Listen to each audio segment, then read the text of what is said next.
Hello everyone, मिश्री की मिठास भरी वांगशन दुनिया में आप सबका स्वागत है।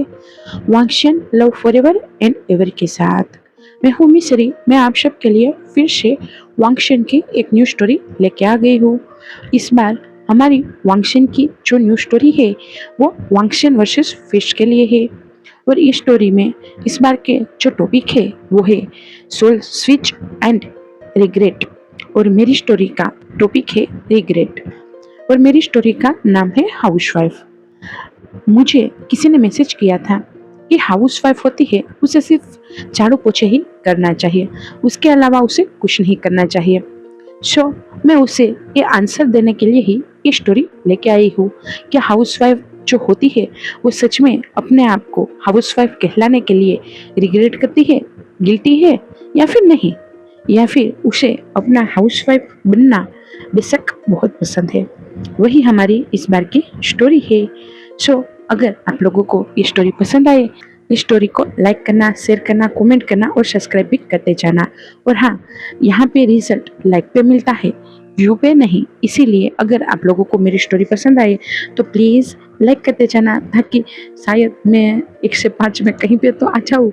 Okay bye, sorry. ओके, तो अब चारों ओर से स्वर आ रहा था, विंग मेरे जूते कहाँ पे है, विंग मेरे सॉक्स कहाँ पे है, विंग बेटा जल्दी करो, भूख लगी है मुझे, चाय दे दो, विंग बेटा आज का न्यूज़पेपर कहाँ पे है, विंग कहाँ पे हो तुम, विंग मम्मा जल्दी करो ना, स्कूल के लिए लेट हो रहा है, मम्मा मेरी बुक, मम्मा मेरा टिफिन, मम्मा कहाँ हो तुम। और किचन से एक ही साथ कोई आवाज दे रहा था और कह रहा था, ओहो मैंने आपके जूते वहीं पे ही रखे हैं। और वो खाना बना रहा था और कह रहा था, बेटा आयुआन तुम्हारी बुक तुम्हारे बैग में ही है और तुम्हारा लंच बॉक्स यहाँ पे है, ले जाओ यहाँ से। माँ मैं आ रही हूँ, अभी आता हूँ, आपकी चाय बन गई है। बाबा मैंने आपके न्यूज़पेपर वहीं पे ही रखे हैं जहाँ पे हर दिन होता है। तभी फिर से किसी की आवाज आती है, विंग मेरी टाई जल्दी करो, मुझे लेट हो रहा है, मेरी आज की मीटिंग है। तब विंग हाथ में चाय लेते हुए अपनी सास की ओर बढ़ रहा था और सास को चाय देते हुए और नाश्ता देते हुए कह रहा था, ये लीजिए आपकी चाय, आपका नाश्ता, आपकी मेडिसिन और आपका पानी। आ रहा हूँ मैंने कहा ना अभी आया, 2 मिनट। विंग जल्दी करो ना, मुझे देर हो रही है। ओहो मैं आता हूँ। विंग बेटा मेरे चश्मे नहीं मिल रहे हैं। ओहो बाबा आपके चश्मे यहीं पे ही है, देखो। और वो उसको चश्मे दे रहा था। आयुवान बेटा तुम्हारा लंच बॉक्स मैंने इधर रखा है, ले लेना। मम्मा मेरी बैग नहीं मिल रही अब। आयुवान के पास विंग जाता है और उसके सिर पे एक चपेट मारता है और कहता है, यूनिफॉर्म तो सही से पहनते जाओ, अब तुम बड़े हो गए हो। नहीं मामा मैं अभी बड़ा नहीं हुआ हूँ, मेरा यूनिफॉर्म अभी ठीक कर दो, मैं अभी छोटा ही हूँ। तभी फिर से विंग के नाम की एक और बुलावा आया है और कहता है, विंग जल्दी करो ना, बाकी सबका काम बाद में करना, सबसे पहले मुझे जाना होता है। तब विंग वांगची के पास आता है और वांगची के बैग में टिफिन बॉक्स रखते हुए कहता है, ये आपका लंच बॉक्स है, खा लेना और ये खत्म हो जाना चाहिए। और रही बात आपकी टाई की, तो ये इसे करो, इसे सही से लगाओ। तब वांगची विंग के चेहरे को अपने हथेली में लेता है और एक फोरहेड पे किस करता है और कहता है, मैं इसलिए बुला रहा था, मुझे पता था मेरी वाइफ ही सबसे बेस्ट है और वो सब कुछ कर सकती है, पर वो भूल जाती है कि उसका हस्बैंड भी है और उसे भी थोड़ा बहुत टाइम दे देना चाहिए। तब विंग अपने हस्बैंड के गले पे अपने हाथ रखता है और उसकी ओर नजदीक जाते हुए उसे कहता है, मेरे पास तो आपके लिए बहुत सारा टाइम है, पर आपके पास ही मेरे लिए टाइम नहीं है। सो आप जाइए, आपकी मीटिंग है, देर हो जाएगा, बाद में कहोगे कि तुम्हारी वजह से ही लेट हो गया हूँ मैं। तब वांगची कहता है, ठीक है मैं जा रहा हूँ, पूरा मूड स्पॉइल कर देते हो। और वांगची इसे मुंह बनाते हुए वहां से चला जाता है। विंग फिर से कमरे से बाहर आ रहा था और अपने बेटे आयुवन की बैग लेते हुए कह रहा था, आयुवन जल्दी से नाश्ता कर लो, तुम्हारी स्कूल बस अभी आ जाएगी। मम्मा मुझे भूख नहीं है, मुझे कुछ नहीं खाना है। ओहो बेटा थोड़ा सा तो खा लो, ऐसे ही खाली पेट नहीं जाते हैं। तब आयुवन मुंह बनाते हुए कहता है, मम्मा आज फिर से यही नाश्ता, मुझे ये नहीं चाहिए, दूध मुझे नहीं पीना, मुझे ये पसंद ही नहीं है, आप क्यों हर दिन ऐसा ही दूध बना देते हो। तब विंग आयुवान के सिर को बहुत प्यार से सहलाता है और उसे अपने हाथों से नाश्ता कराते हुए कहता है, बेटा इतने नखरे नहीं करते हैं अपने बाप की तरह। वो भी है जो हर बार नखरा ही करता है। और जो वांगची था वो खाना खा रहा था, वो फंसके लग जाती है और वो कहता है, क्यों हर दिन मुझे ही मेंशन करना होता है तुम्हें। तब विंग कहता है, मेंशन आपको ही तो करूंगा ना, आप ही तो कहते हो ना ये आपका 90% वाला डीएनए है, तो आपको ही इसे संभालना पड़ेगा ना। सो इसकी बुराई हो अच्छाई हो सब आपके नाम पे, मेरे नाम पे कुछ नहीं। तब मैडम लान पीछे से कहती है, विंग ने सही कहा है। और मैडम लान वही टेबल पे नाश्ता करते हुए कह रही थी। तब मैडम लान की ओर विंग देखता है और कहता है, सही कहा ना मैंने मम्मा। तब मैडम लान कहती है, तुम जानती हो जब मैं आयुवान की एज का वांगची था ना, तब वांगची इससे भी ज्यादा नोटी था और वो दूध तो देखता ही नहीं था, इसीलिए आयुवान भी नहीं देखता है। तुमने सही कहा बेटा। तब विंग वांगची की ओर एक आंख मारता है और कहता है, देखो मैंने कहा था ना ये तुम्हारे पे ही गया है। तब वांगची कहता है आंखों से ही, मैं जानता हूँ, और वो फिर से मुंह बनाने लगता है। तब आयुवान विंग की ओर देखता है और विंग को कहता है, मम्मा जल्दी करो ना, मेरी बस आ गई, देखो देखो हॉर्न मार रहा है वो बस ड्राइवर। तब आयुवान के स्कूल का हॉर्न बजता है, वो उसकी बस का, और विंग आयुवान को लेता है और उसका मुंह साफ करते हुए कहता है, जल्दी करो देर हो जाएगी, वो चला जाएगा, फिर मुझे तुम्हें छोड़ने जाना पड़ेगा। तब आयुवान कहता है, मम्मा आप ही लेट करवा देती हो, देखो मेरे जूते भी सही से नहीं आ रहे हैं। तब आयुवान के पास जाते हुए विंग स्पीड में आयुवान को जूता पहनाता है और उसे कहता है, जल्दी से जाओ जल्दी जल्दी, और उसे स्कूल बस पे छोड़ के फिर अंदर आता है और अपने ससुर के पास जाता है और उसे चाय देते हुए कहता है, बाबा आपके न्यूज़पेपर खत्म हो जाए उसके बाद ये चाय और नाश्ता कर लेना। तब लानी कहती है, हाँ उसे तो सबसे पहले न्यूज़पेपर ही चाहिए, कभी समय पे खाना खाना है, मेरा विंग बेचारा कितना काम करेगा, कोई समझता ही नहीं है विंग की हालत। तो विंग मुंह बनाते हुए और रोने की हुई शक्ल करते हुए कहता, सही कहा माँ, कोई नहीं समझता, आप ही हो जो मेरे दुख दर्द को समझते हो। तब वांगची किचन की ओर जाता है और पानी पीने के बहाने विंग को पीछे से हक करता है और उसे कहता है, ओहो कोई नहीं समझता, मैं भी नहीं। तब विंग वांगची के गाल पे अपने गाल को लगाता है और कहता है, नहीं नहीं तुम समझते हो मेरे प्यारे से हस्बैंड, और उसके एक किस करता है गाल पे ही। वांगची उसे पीछे से ही हक किया हुआ था। वांगची भी विंग को फिर से एक गाल पे किस करता है और आगे से हक करता है और फोरहेड पे किस करते हुए कहता है, अपना ख्याल रखना। और वांगची फिर अपने ऑफिस के लिए चला जाता है और बाय बाय करते हुए जा रहा था। मैडम लानी भी विंग को कहती है, बेटा आज मेरे दोस्त आने वाले हैं, उसके हिसाब से कुछ खाना बना देना। तब विंग कहता है, ठीक है हो जाएगा। तब लान कुरिन कहते हैं, बेटा मेरी दवाई नहीं मिल रही थी, वो भी देख लेना। तब विंग कहता है, बाबा आपकी दवाई खत्म हो गई है, मैं जाऊंगा बाहर सब सामान खरीदने, तब ले आऊंगा, आप भी बाद में लाने के बाद मैं आपको दवाई दे दूंगा और खा लेना। तब मैडम लान और लान कुरन दोनों ही अपने अपने काम पे फिर से लग जाते हैं, यानी कि मैडम लान अपने कमरे में जाके आराम करती है और लान कुरन फिर से अपने न्यूज़पेपर को पढ़ने लगते हैं। विंग अपने रूम में गया था और सभी सामान समेटते हुए, टूवेल को डोरी पे लगाते हुए और बाद में बेड पे बैठते हुए हम सब की ओर देखता है और कहता है, सो आप लोग देख रहे हो हम हाउस वाइफ की क्या हालत होती है, सुबह सुबह आप लोगों से पहले उठते हैं, हम आप सबके साथ पहले उठने के बाद आप सबके सभी काम करते हैं, फिर भी हमारे नाम की ही पुकार होती है, ये मामा ये कहाँ पे है, बेटा ये कहाँ पे है, विंग हस्बैंड वाइफ कहाँ पे है, ये सब यही सब करते रहते हैं। सो मैं तो ये नहीं कह रहा हूँ कि हाउस वाइफ होना गलत है, बहुत अच्छी बात है जो हाउस वाइफ होते हैं, और हाउस वाइफ होने से मुझे तो कोई गिल्टी महसूस नहीं होता, ना ही रिग्रेट होता है, ऊपर से मुझे प्राउड होता है जब भी मैं अपने दोस्तों के सामने कहता हूँ कि मैं हाउस वाइफ हूँ। वहीं पे ही मेरे सभी दोस्त हाउस वाइफ नहीं है, वो सभी वर्किंग वुमेन्स, वर्किंग ओमेगास है। सो मैं आप लोगों को समझाऊंगा क्या वर्किंग ओमेगास होना सही है या फिर हाउस वाइफ होना सही है या फिर दोनों ही सही है। सो अगर आप लोगों को समझ आए तो प्लीज लास्ट में कमेंट में कहते जाना कि मेरी ये कहानी आप लोगों को कैसी लगी है। आपको क्या लगता है, क्या मेरी जिंदगी पहले से ही इतनी आसान होगी या फिर मेरी जिंदगी में भी कोई प्रॉब्लम होगा या फिर मेरी जिंदगी इतनी ही हैप्पीली होगी? क्या सोचते हो आप लोग? क्या हाउस वाइफ जब हम पहले दिन बनते हैं, शादी करके आते हैं और जब हम घर में रहने लगते हैं और हमारे नाम के साथ एक टैग लग जाता है हाउस वाइफ का, सो क्या वो ओमेगा या फिर वो लड़की हैप्पी होगी? शायद हाँ और शायद ना। शायद कभी कभार किसी लड़की या फिर किसी ओमेगा के इतने सारे सपने होते होंगे जो पूरा करना वो चाहती होगी, पर हाउसवाइफ के टेक की वजह से वो कुछ नहीं कर पाती होगी और वो अपने आप को एक पिंजरे में कैद पंछी की तरह मानने लगती होगी। क्या होता है आप लोगों के साथ, बता सकते हो मुझे? मैं जानती हूँ आप लोग हाउसवाइफ हो। मेरे यहाँ पे कई सारे हाउसवाइफ हैं, मैं कई सारी हाउसवाइफ को भी जानती हूँ और कई सारे ऐसे जो अपना वर्क करते हैं और हर वीकली छुट्टी के दिन बुराई करते हैं। किसकी पता है? ना कि अपने बॉस की, ना कि अपने हस्बैंड की। वो लोग बुराई करते हैं हाउसवाइफ की। वो भी कैसे? चलो मैं एक बार आपको हमारी किटी पार्टी में ले जाती हूँ और वहाँ पे हमारे साथ क्या होता है वो दिखा। एक बहुत खूबसूरत सा घर था।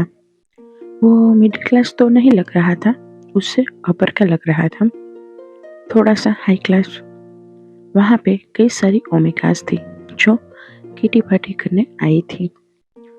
वो सभी ओमेगास वर्किंग वुमन थी, कोई हाउसवाइफ थी, उसमें कोई ऑफिस में जाती थी, कोई बैंक में जाती थी, कोई टीचर थी, तो कोई शॉप चला रही थी या फिर कोई ब्यूटिशियन थी। काफी कुछ था, पर उसमें सिर्फ मैं अकेला ही ऐसा था जो हाउसवाइफ था। वहाँ पे लड़के ओमेगा और लड़की ओमेगा दोनों ही थे। वहाँ पे डॉक्टर भी थी। ऐसा नहीं कह रहा हूँ कि वहाँ पे हाउसवाइफ कोई था ही नहीं। मैं था ना, मैं हाउसवाइफ ही तो था और मैं उन सब की सारी बातें सुन रहा था। वो लोग क्या कह रहे हैं क्या नहीं वो देख रहा था और मैं सोच रहा था क्या वाकई में इन लोगों की नज़र में हाउसवाइफ की कोई औकात नहीं है क्या? क्या वाकई में इन लोगों के लिए हाउसवाइफ किसी काम की नहीं है क्या? उनके घर पे आ रही काम वाली से भी बदतर ये हाउसवाइफ की जिंदगी को समझते हैं। हो सकता है, क्योंकि यही तो हर कोई सोचता है, तो ये लोग सोचे उसमें गलत ही क्या है। शायद मेरा ब्रदर भी यही सोच रहा था, इसीलिए तो उसने मुझे ऐसा कहा। मेरे दोस्त जियान सिंह, एक्चुअल में वो मेरा दोस्त नहीं, मेरा ब्रदर है, मेरा बड़ी है। हम दोनों एक ही घर के बेटे हैं, हम दोनों ही भूमिका से और हम दोनों की शादी भी एक ही घर में हुई है। वो दोनों ही ब्रदर है और स्टेप ब्रदर है। मेरे हस्बैंड अपने बाबा के साथ रहते हैं और जियान सिंह के हस्बैंड लैन सिचेन अपनी माँ के साथ रहते हैं। मेरे ससुर और उनकी फर्स्ट वाइफ को जमीन नहीं, उस वजह से वो दोनों अलग हो गए थे। मेरी जो फर्स्ट सास थी वो बहुत पैसे वाली थी, उस वजह से उन्होंने अपने बेटे को एक बिजनेस खड़ा करके दे दिया था। लैंड सीजन लैंड कॉरपोरेशन चला रहे थे। छोटी मोटा ही लैंड कॉरपोरेशन था, पर था जरूर, और वो वहाँ के सीईओ थे और वहीं पे उन्हीं के ही साथ मेरा हस्बैंड काम करता है इस मैनेजर की पोस्ट पे। लैंड सीजन के अंडर में मेरा हस्बैंड वर्क करता है। उस वजह से मुझे तो कभी कोई झिझक नहीं हुई, न ही शर्म आई। हाँ, मेरा जो दोस्त है कहने को मेरा ब्रदर, उसे बड़ी शर्म आ रही है। वो मुझे कहता है, विंग, तुम्हें नहीं लगता कि तुम्हें अपने हस्बैंड को कहना चाहिए कि वो कहीं और जॉब ढूंढ ले? ये सुन के विंग शॉक्ड हो गया था। विंग कहता है, तुम्हारे कहने का क्या मतलब है? तब जियान चिंग कहता है, तुम्हें नहीं लगता हम दोनों भी ब्रदर है, वो दोनों भी ब्रदर है। अगर रिश्तेदारी में जब पैसे की बात बीच में आ जाती है तो कई बार रिश्ते खराब भी हो जाते हैं और टूट भी जाते हैं। तुम्हें नहीं लगता ये बात कि सच ही? तब विंग कहता है, नहीं हो सकता है, पर हमारे बीच में कहाँ की रिश्तेदारी में पैसे की बात आती है? तब जियान चिंग कहता है, क्यों नहीं आता क्या? मेरा हस्बैंड तुम्हारे हस्बैंड को सैलरी नहीं देता क्या? तब विंग थोड़ा सा आईब्रो नेरो करते हुए कहता है, ओह, तो तुम्हें लगता है कि ये पैसे देते हैं, इसका मतलब कि तुम्हारा हस्बैंड मेरे हस्बैंड को उधारी देता है, क्यों? तब जियान चेंग थोड़ा सा झिझकता है और कहता है, नहीं नहीं, मैं ऐसा नहीं कह रहा हूँ, मैं ऐसा कह रहा हूँ, उसे सैलरी सैलरी लेने में थोड़ी सी संकोच तो होती होगी ना। वो दोनों स्टेप ब्रदर्स जो ठहरे। तब विंग ने कहा, तुम्हें क्या लगता है मेरा हस्बैंड जो मेहनत करता है उसे उसके पैसे भी ना मिले, ऐसे ही तुम्हारे हस्बैंड के लिए मेरा हस्बैंड वर्क करे, क्यों? तब जियान जिंग कहता है, मैं ऐसा नहीं कह रहा हूँ, मैं ऐसा कह रहा हूँ कि अगर तुम्हारा हस्बैंड कहीं और जॉब करेगा तो उसे आज़ादी रहेगी, उसे संकोच नहीं रहेगा, उसे अपने बड़े ब्रदर को कोई आंसर ना देना पड़े, इसीलिए। ऊपर से वो दोनों स्टेप ब्रदर्स है। तब विंग कहता है, क्या तुम्हें लगता है कि वो दोनों स्टेप ब्रदर्स की तरह रहते हैं? मैंने तो कभी नहीं देखा, मैंने तो उन दोनों को रियल ब्रदर्स की तरह ही रहते हुए देखा है, और मुझे नहीं लगता उन दोनों के बीच में कोई भी शर्म की बात भी आती है। वो दोनों जिस तरीके से रहते हैं ना, उस तरीके से तो हम दोनों भी नहीं रहते हैं। इसीलिए तुम जो सोच रहे हो वो सोचना बंद कर दो। मन में कह रहा था, ये क्या कहना चाहता है? क्या ये कहना चाहता है कि मेरा वांगची छोटा है? मेरा वांगची जो कमाता है वो कम कमाता है उसके हस्बैंड से? शायद हाँ, वो इनडायरेक्टली मुझे यही ताना दे रहा है। तब जियान चेंग कहता है, बुरा मत मानना, मैं तुम्हें कुछ गलत नहीं कह रहा हूँ, पर तुम ही समझो, तुम ठहरे एक हाउस वाइफ और मैं ठहरा एक वर्किंग ओमेगा। मुझे हर दिन जॉब में जाना होता है, और तुम्हें क्या, तुम्हें तो बस घर पे रह के ऐशी करनी होती है, अपने पति के पैसे उड़ाते हो। तुम्हें कभी ऐसा नहीं लगता कि तुम्हें कुछ करना चाहिए? जहाँ तक मुझे याद है, तुम्हारी शादी नहीं हुई थी तब तुम्हारे बहुत सारे सपने थे ना? तो क्यों तुमने सब कुछ छोड़ दिया और तुम एक हाउसवाइफ बन गए? तुम्हें नहीं लगता कि तुम्हें अपने हस्बैंड को सपोर्ट करना चाहिए? जियान चंग की ये बात सुनकर विंग कुछ कहता है उससे पहले उसका दूसरा दोस्त सौ सिंचन विंग को कहता है, हाँ विंग, ये सही तो कह रहा है। तुम्हें नहीं लगता तुम्हें कहीं पे क्लासेस ले लेना चाहिए और टीचर की जॉब कर लेनी चाहिए, प्राइवेट ही सही, 2-4-5 हज़ार ही सही, पर आए तो सही, तुम्हारे हस्बैंड को थोड़ी सी हेल्प हो जाएगी। तब विंग फिर से कुछ बोलने की ट्राई कर रहा था।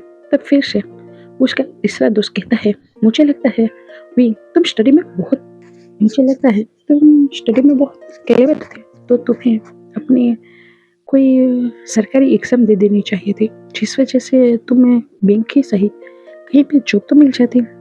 तब विंग सबकी ओर शॉक्ड होते हुए कहता है, पर आप लोगों को लगता है ऐसा क्यों है कि हमें पैसे की तंगी है, या फिर मुझे हाउसवाइफ बन के रहना पसंद नहीं है, या फिर मुझे इन सब में कोई प्रॉब्लम है?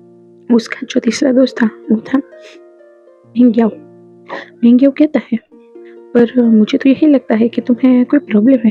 देखो, तुम पिछले मंथ भी यही कपड़े पहन के आए थे और इस मंथ भी तुम यही कपड़े पहन के आए हो।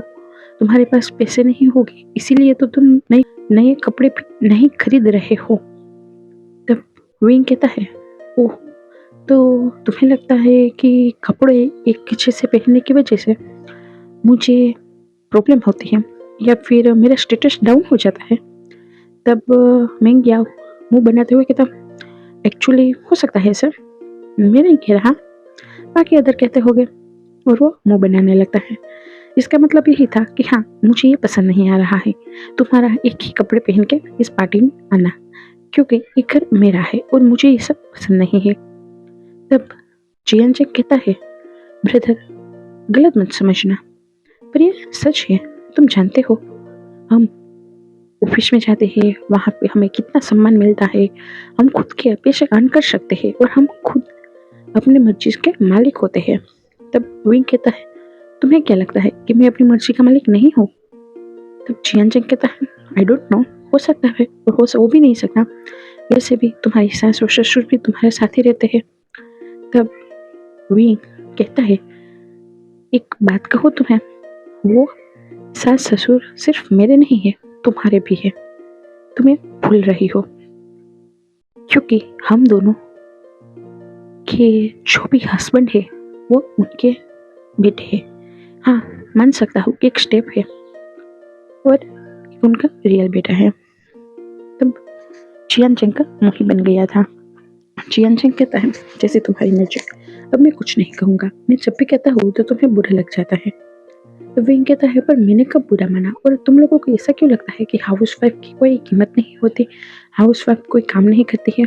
साउ सिंचन कहता है, तुम्हें क्या लगता है हम क्या करते होंगे? हम सुबह उठते हैं, टिफिन बनाते हैं, बाद में ऑफिस जाते हैं, ऑफिस के वर्क करते हैं, ये फाइल हो फाइल, ये स्टूडेंट हो स्टूडेंट, ये डील हो डील, ये ऑर्डर वो ऑर्डर, कितना सारा काम होता है हम लोगों को।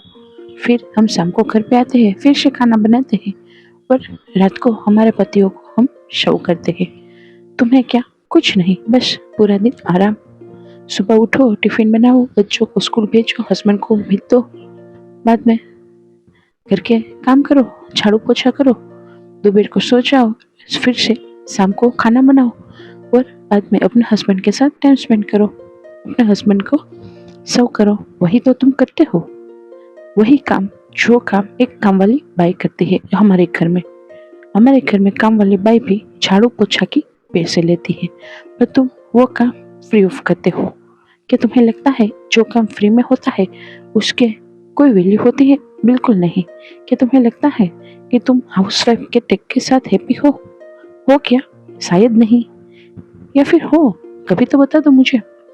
जहाँ तक मुझे याद है, तुम्हें बहुत सारे सपने थे, बहुत कुछ करना था, और तुम अब इस हाउसवाइफ के टेक के साथ इन 4 दीवारों में कैद होकर रह गए हो, और फिर भी तुम ये कह रही हो कि तुम्हें कोई अफसोस नहीं है हाउसवाइफ बनने का। क्या वाकई में?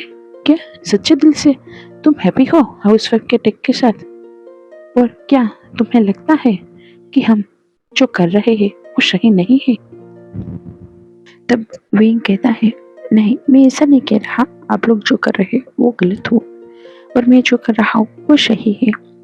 पर जैसे जिसकी सोच आपको उसमें कंफर्टेबल और हैप्पीनेस मिलती है, और मुझे इसमें अपने परिवार को प्यार बांटने में, अपने परिवार को संजोने में, और अपने परिवार के लिए जीने में, उसमें मुझे हैप्पीनेस मिलती है, और आप लोगों को आपके परिवार की वेल्थ बढ़ाने में हैप्पीनेस मिलती है।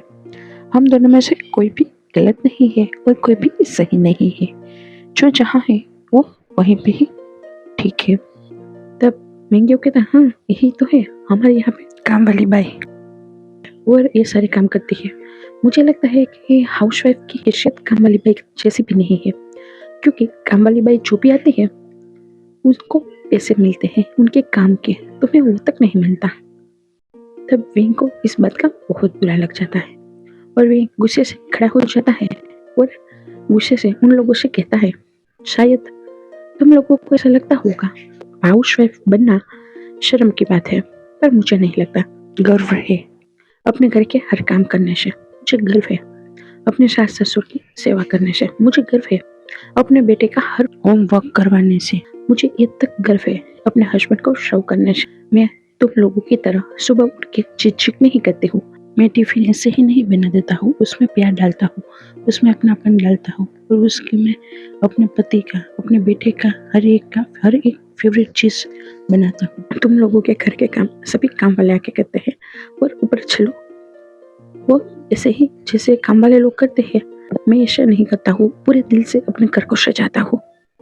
हाँ, तुम लोगों को लगता होगा कि हम दोपहर को सो जाते हैं, पर ऐसा नहीं होता, हम दोपहर को भी कुछ ना कुछ काम करते हैं, और सबके लिए बहुत प्यार से खाना बनाते हैं।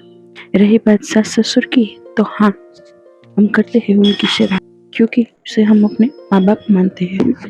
हम हमारे बच्चे को सभी के सभी पढ़ाई खुद अपने हाथों से करवाते हैं, बहुत अच्छे से उसे शिक्षा, और तुम लोग पैसे देके ट्यूशन क्लास करवाते हो, उसमें एक बच्चे के साथ नहीं होता, वहाँ पे 100 बच्चे होते हैं, उस बीच में आपके बेटे को कितना पढ़ाते हैं वो तक आप लोगों को पता नहीं होता। आपके घर में किसको क्या पसंद है, किसको क्या नहीं, वो आपको याद है क्या? गगा, आपको याद है आपके हस्बैंड लैन सीजन को क्या खाना पसंद है? मैं बताऊं, उनको स्पाइसी नूडल्स बिल्कुल भी नहीं पसंद, आप जानते हो। और आप हर दिन हर शाम जब भी आपको छुट्टी होती है, जब भी आपको मौका मिलता है, आप उनके लिए स्पाइसी नूडल बनाते हो। लैंस को सिर्फ और सिर्फ प्योर वेजिटेरियन, वो भी नॉन स्पाइसी खाना पसंद है, इसीलिए लैंस किचन गगा कम खाते हैं। और साउथ सिंचन, मैं तुम्हारी बात करूँ, क्या सुयांग को कौन सा कलर पसंद है पता है? तब साउथ सिंचन का मुंह उतर जाता है। तब मैंगो की ओर देखते हुए कहता है, आपको पता है मींचे को क्या पसंद है? तब मैंगो कहता है, हाँ मुझे पता है, उनको बाहर जाना पसंद है। तब विंग कहता है, बिल्कुल भी नहीं, आप जानते हो आपका जो देवर है निहुशन मेरा दोस्त है। वो कह रहा था नीमिंजे गगा रिजर्व किस्म के इंसान है, उनको घर में रहना पसंद है, बाहर जाना उनको बिल्कुल भी नहीं पसंद, और वो सिर्फ और सिर्फ आपकी खुशी के लिए बाहर जाते हैं। ये सुन के तो मैंगो का भी मुंह पर गया था। विंग कहता है, आप लोगों को आपकी जिंदगी मुबारक हो, पर मुझे कोई झिझक नहीं है, कोई शर्म नहीं है अपने पति को रात को शो करने में भी, पर आप लोगों को आती है, आप लोगों को झिझक भी आती है, शर्म भी आती है, और आपके हस्बैंड पे गुस्सा भी आता है। आप अपने ऑफिस का, अपने स्कूल का, अपने बैंक का, हर किसी का गुस्सा आप लोग अपने पति पे उतारते हो और बाद में अपने पति के साथ झगड़ा करके सोते हो। मैं ऐसा नहीं करता हूँ। मैं जब भी मेरा पति घर पे आता है उसका बहुत हैप्पीली स्वागत करता हूँ और उसे कहता हूँ, मैंने आपकी बहुत राह देखी थी, आप आज लेट हो गए हो, आपको क्या खाना है, क्या थक गए हो, मैं आपका सिर दबा दूँ, हाथ दबा दूँ, आपको पानी चाहिए या फिर कुछ और चाहिए, क्या आपको नहाने जाना है, अपने कपड़े ला के दूँ? और मेरा हस्बैंड बहुत प्यार से मुझे कहता है, मुझे कुछ नहीं चाहिए, बस तुम थोड़ी देर मेरे पास बैठो। क्या आपके हस्बैंड आपसे ऐसा कहते हैं, मेरे पास थोड़ी देर बैठो?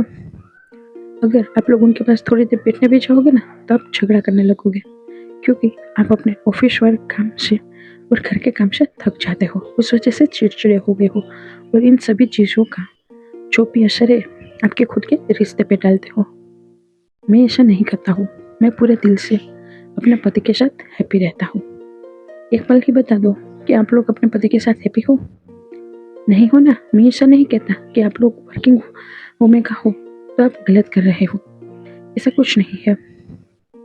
वर्किंग वूमेन का भी सफल रहती है, हैप्पी रहती है, अपने परिवार को भी अच्छे से संभालती है, जैसे कि वेंजिंग। देखो वेंजिंग अभी भी अपने हस्बैंड के साथ बातें कर रही है फोन पे बहुत प्यार से।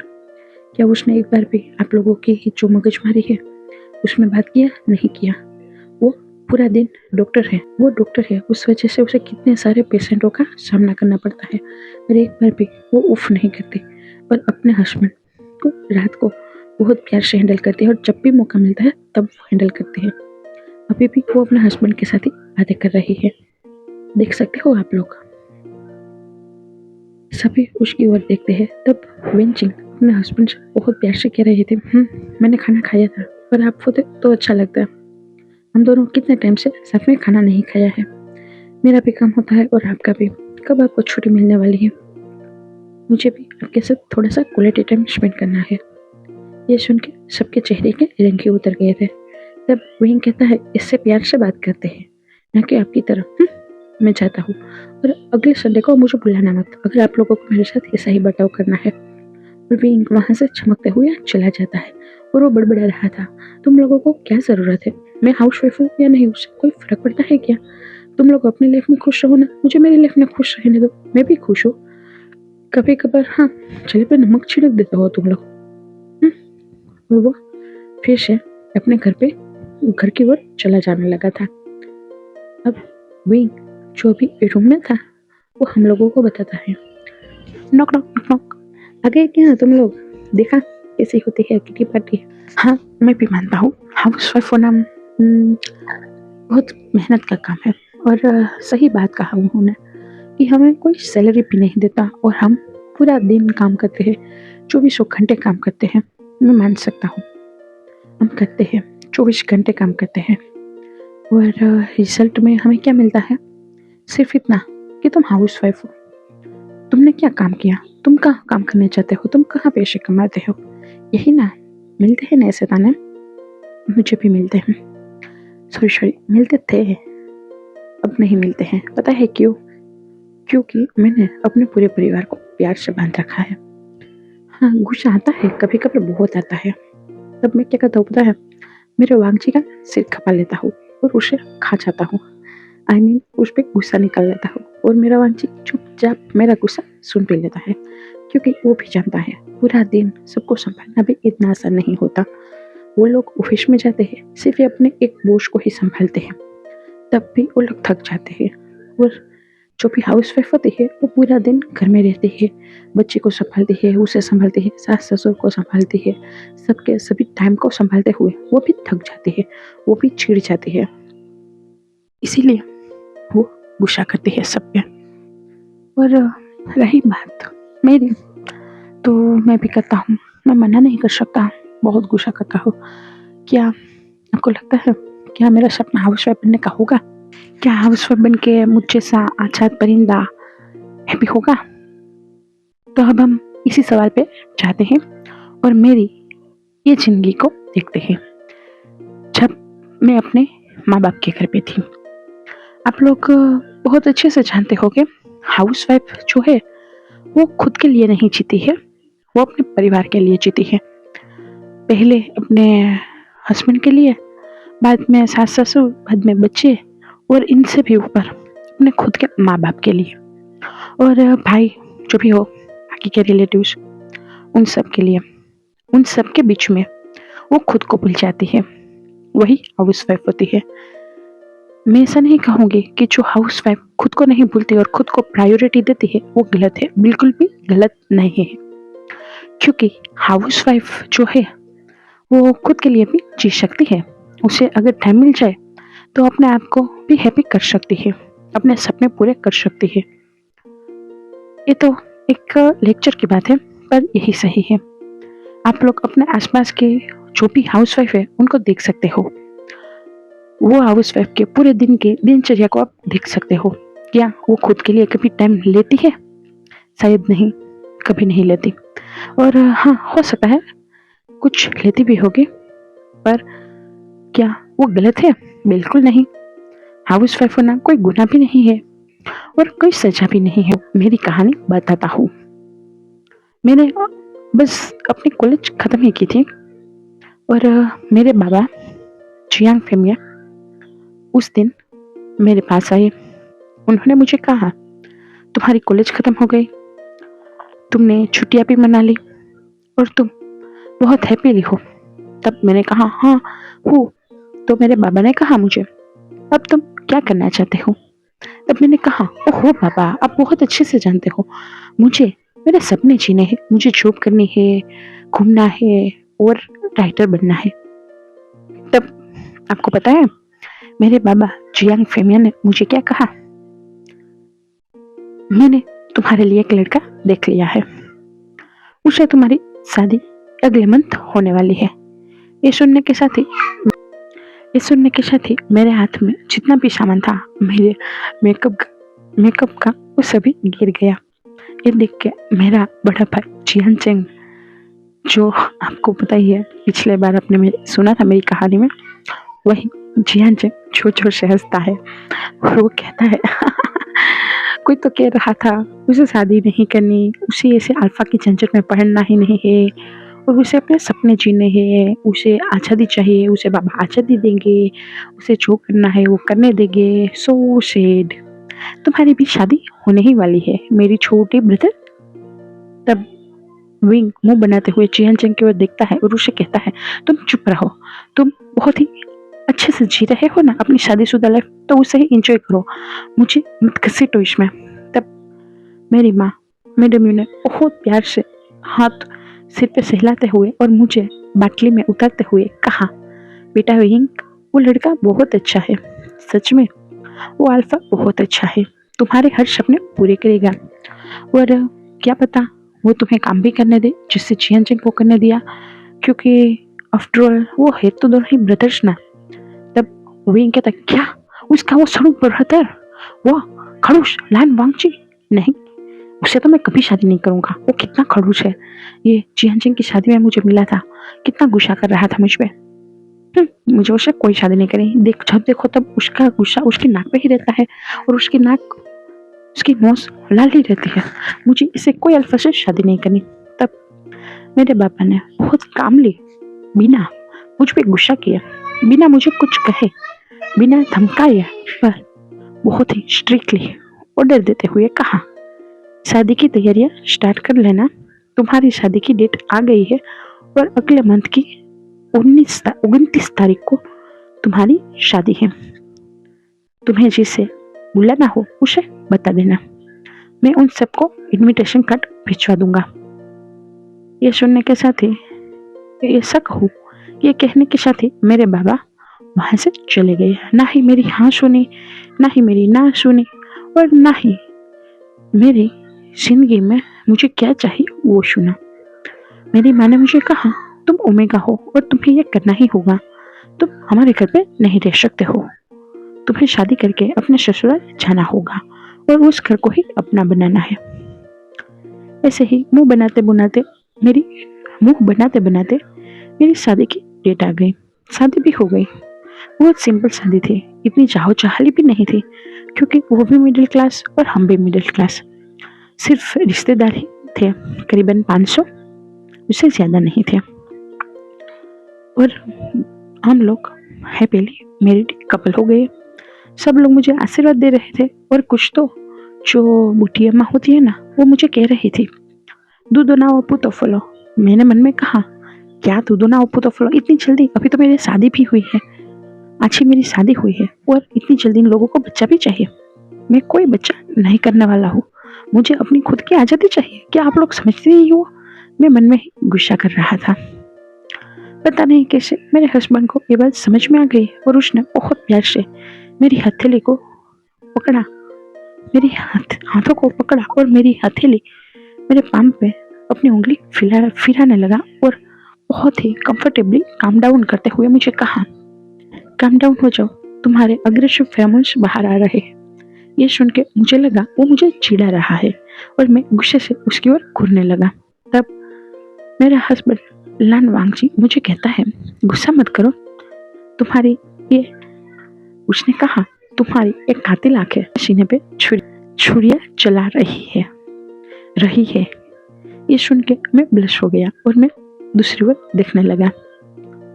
ऐसे ही शादी हो गई। जब मेरी विदाई हो रही थी, तब जानते हो तुम लोग, मेरे बाबा ने मुझे क्या कहा, या कहूँ मेरी माँ, या फिर ये कहूँ उन दोनों ने साथ में मिलकर मुझे क्या कहा। मुझे ना ही ऐसा कहा तुम खुश रहना, ना ही ऐसा कहा अगर कोई गम हो तो वापिस आ जाना, ना ही ऐसा कहा कि तुम अपनी मर्जी के मालिक हो और जो चाहो वो कर सकते हो। मेरे माँ बाबा ने कहा, तुम अब मेरे इस घर के साथ साथ उस घर की भी इज्जत हो, इसीलिए अपनी सभी नौटंकी को बंद रखना और अच्छे से उन लोगों की जिंदगी के रंग में रंग जाना, गुस्सा मत करना, और अगर कोई मीना टोना मारे भी तो भी चुप रहना, रिटर्न आंसर मत देना। तुम्हारी हर हरकत पे हमारी इज्जत की नींव रखी है। अगर तुम वहां पे बदतमीजी करोगे तो सभी यही कहेंगे कि तुम्हारे माँ बाप ने तुम्हें कुछ नहीं सिखाया है।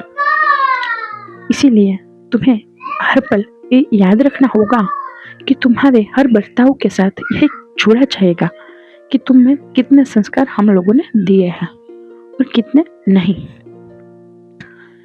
ये सुनकर मुझे हैरानी हुई, शॉक्ड हो गया, और मैंने सोचा क्या वाकई में ऐसा होता होगा? मुझे तो नहीं लगता ऐसा होता होगा। अभी के जमाने में ऐसा कोई सोचता है क्या भला? और मुझे क्या पता था सच में ऐसा होता है। मैं शादी करके लान मेंशन आया, छोटा सा लान मेंशन, वहां पे मैं आया, मेरी स्वागत हुई। मेरी सास को मुझे नहीं पता था मैं पसंद हूँ या नहीं, पर उनका बर्ताव रूखा सूखा था मुझको लेके। मुझे लगा शायद वो थक गई होगी इसीलिए उनका ऐसा बर्ताव है, पर ऐसा नहीं था। उन्होंने तो तीसरे ही दिन मुझे सुनाना स्टार्ट कर दिया, तुम्हें कुछ आता नहीं है, तुम्हें तुम्हारी माँ ने कुछ सिखाया नहीं है, तुम ऐसे ही यहाँ पे चले आए हो, तुम्हें क्या लगता है ऐसे ही जिया जाता है, करके सभी काम करने लगो। मुझे लगा यहाँ पे नौकर चाकर है तो मुझे थोड़ी बहुत आज़ादी मिल जाएगी और मेरा खुद का पर्सनल काम करने को मुझे मिल जाएगा, शायद मैं कुछ लिख पाऊंगा और उसे पब्लिश भी कर पाऊंगा। मेरा हस्बैंड दूसरे ही दिन अपने ऑफिस में फिर से चला गया था। हाँ, कह सकते हो हमारी वेडिंग नाइट बनी थी। मैं उसे मना तो करना चाहता था, पर उसकी बहुत क्यूट सी हरकत को देख के मैं मना नहीं कर पाया। उसने कमरे में आने के साथ ही बहुत प्यार से मेरे हाथ को अपनी हथेली में लिया और उस पे किस करते हुए कहा, अगर तुम्हारी इजाजत हो तो ही हम हमारा रिश्ता आगे करेंगे, वरना नहीं। उस टाइम पे मुझे लगा, क्या पता अगर मैं इसे मना कर दूं और कुछ अनबन हो जाए हमारे रिश्ते में। पर उसने कहा, ऐसा कुछ सोचना मत कि मैं अगर मना कर दूंगी तो कोई अनबन हो जाएगा, ऐसा कुछ नहीं होगा। मैं तुम्हें कंफर्टेबल करने का मौका दे रहा हूँ, तुम हो जाओ कंफर्टेबल। तब मुझे लगा शायद हाँ, वो मुझे मौका दे रहा है, अच्छी बात है, मुझे भी कुछ टाइम चाहिए।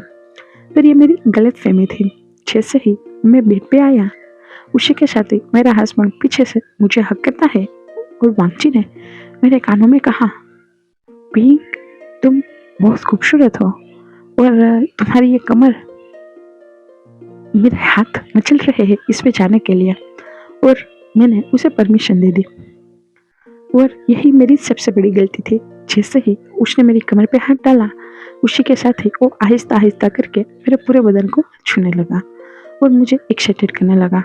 और मैं ओमेगा बेचारा मारा अपने अल्फा का, मैं वहीं पे ही सबमिट हो गया और हम दोनों की वेडिंग नाइट हो गई।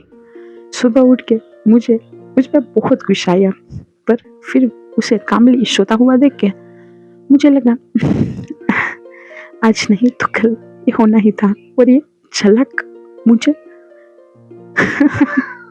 कोई ना, जो भी हुआ अच्छा था। I am comfortable for you.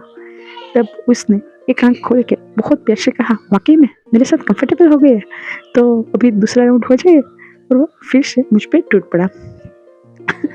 मैं उसे कहता रहा, नहीं मत करे, ऐसा कुछ नहीं है, नहीं। पर उसने मेरी एक ना सुनी। पर हम दोनों ने फिर से मॉर्निंग सेक्स भी कर लिया। मुझे लगा वो मेरे साथ कुछ टाइम स्पेंड करेगा, पर ऐसा नहीं हुआ। उसके बॉस का कॉल आ गया। उसने कहा, वांग जी, तुम्हें आना होगा, बहुत इम्पोर्टेंट वर्क है। मैं जानता हूँ तुम्हारी शादी हो गई है, तुम्हें भी अपना टाइम चाहिए, पर तुम्हारे अलावा एक काम नहीं हो सकता। वांग जी ने मुझे बताया। उसी टाइम पे मेरी सास ने भी सुन लिया। मैं कुछ बोलता ना बोलता उससे पहले ही मेरे सास ने कहा, काम सबसे पहले होता है, बाकी सब बाद में।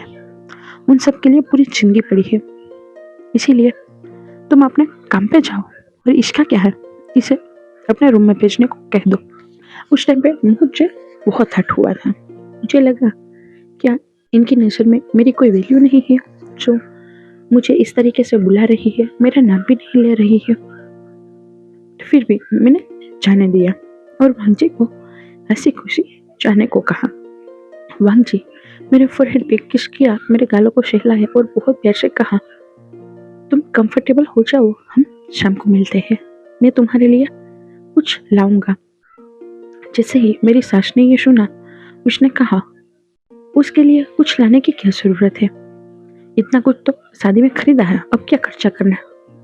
ये सुन के मेरी आंखों में नमी आ गई थी। शायद वांग जी ने ये समझ लिया था, इसीलिए उसने अपनी माँ से कहा, माँ आप अपना काम कीजिए और वीण को जो करना हो वो करने देना, और मैं जा रहा हूँ। वो वहां से चले गए। उस दिन मुझे सच में बहुत रोना आया था। जितना रोना मुझे विदाई में नहीं आया था, उससे ज्यादा रोना मुझे अब आया था। फिर भी मैं चुपचाप करके काम करने लगा।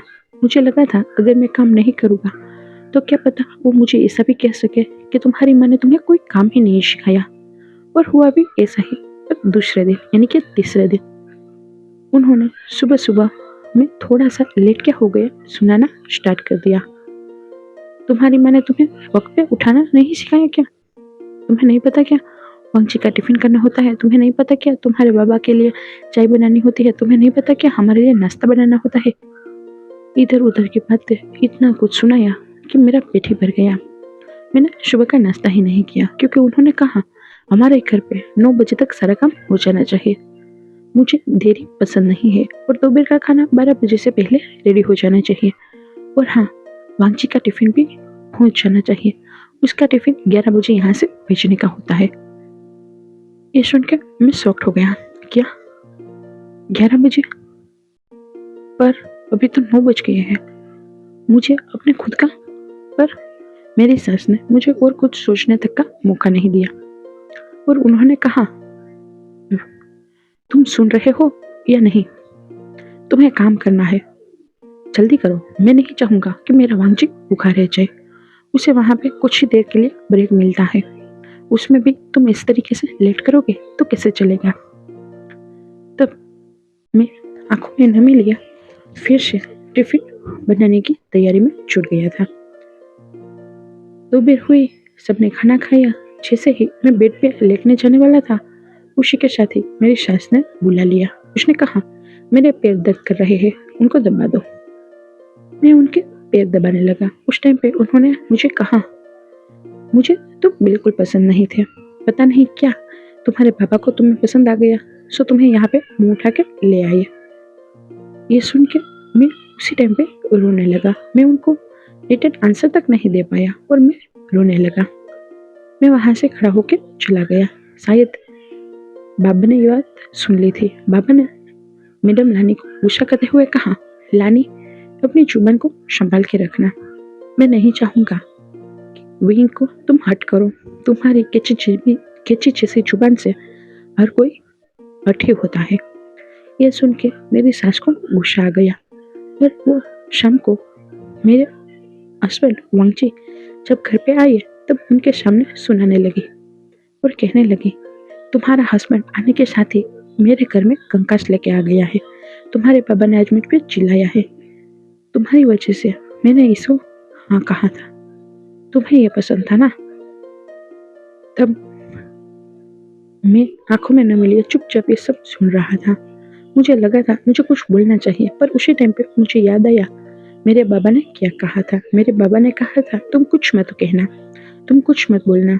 अगर तुम कुछ बोलोगे, कुछ कहोगे तो हमारे संस्कारों पे उंगली उठ जाएगी और सब कहेंगे कि हमने तुम्हें कुछ नहीं सिखाया है।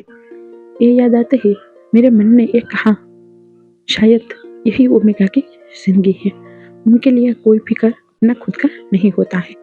क्योंकि मेरी सास बार बार मुझे सुना रही थी, ये तुम्हारा घर नहीं है, ये तुम्हारा घर नहीं है, यहाँ पे तुम अपनी मर्जी से नहीं जी सकते हो। तब वांगची ने अपनी माँ पे गुस्सा करते हुए कहा, बस माँ, बहुत हुआ। आप कब से विंग पे इस तरीके से गुस्सा कर रही हो?